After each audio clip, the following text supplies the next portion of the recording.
Dictation start होगी 5 second बाद।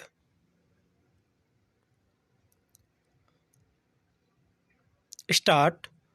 सभापति महोदय, प्रतिदिन छोटी मोटी झड़पें होती रहती है। हमारी फौजें बड़े उत्साह से उनके मुकाबले में खड़ी हैं। उनके हौसले बहुत ऊंचे हैं, लेकिन हमारी सरकार का भी यह कर्तव्य है कि उनके हौसले को कभी गिरने न दे। उन्हें हर तरह की सुविधा प्रदान की जाए जिससे उनका आत्मविश्वास बढ़े।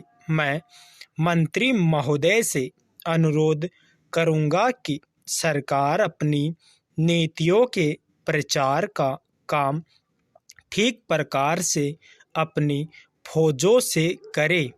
उनको अच्छे अच्छे हथियार दे।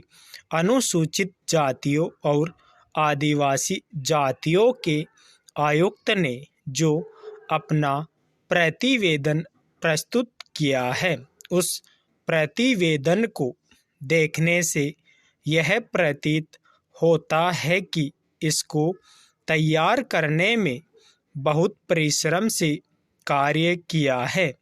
इसके लिए मैं उनको और उनके सहयोगियों को धन्यवाद देता हूं, परंतु साथ ही साथ इस प्रतिवेदन के संबंध में कुछ आवश्यक निवेदन भी करना चाहता हूं।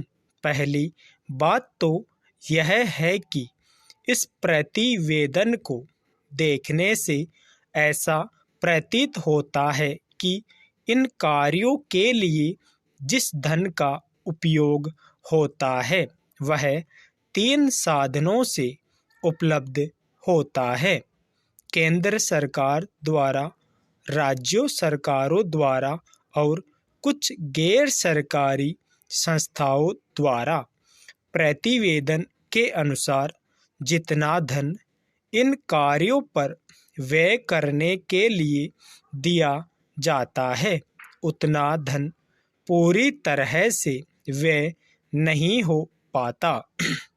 मैं यह नहीं कह सकता कि आवश्यकता से अधिक धन दिया जाता है या कार्यकर्ताओं को वह धन प्राप्त ही नहीं होता, जिसके कारण से वह बिना खर्च हुए बच जाता है। मैं तो यह चाहता हूं कि जितना धन दिया जाता है उसका पूरा उपयोग हो और आयुक्त को यह न कहना पड़े कि इस कार्य के लिए जितने धन की आवश्यकता थी उतना धन नहीं मिल पाया और विवश होकर हमको उस कार्य को बीच में ही रोकना पड़ा।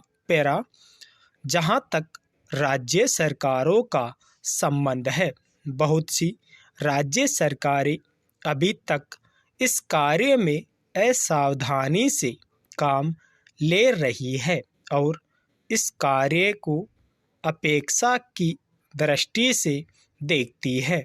आयुक्त ने इस बात की शिकायत की है कि बहुत सी राज्य सरकारों ने अनेक पत्र भेजने के बाद भी अभी तक अपनी रिपोर्ट नहीं भेजी है। मैं चाहता हूं कि सरकार इस तरफ निष्ठापूर्वक ध्यान दे। राज्य सरकारों पर दबाव डाला जाए कि वे इस दायित्व के प्रति सचेत हो और आयुक्त को उनके कार्य में पूरा सहयोग प्रदान करे। स्टॉप।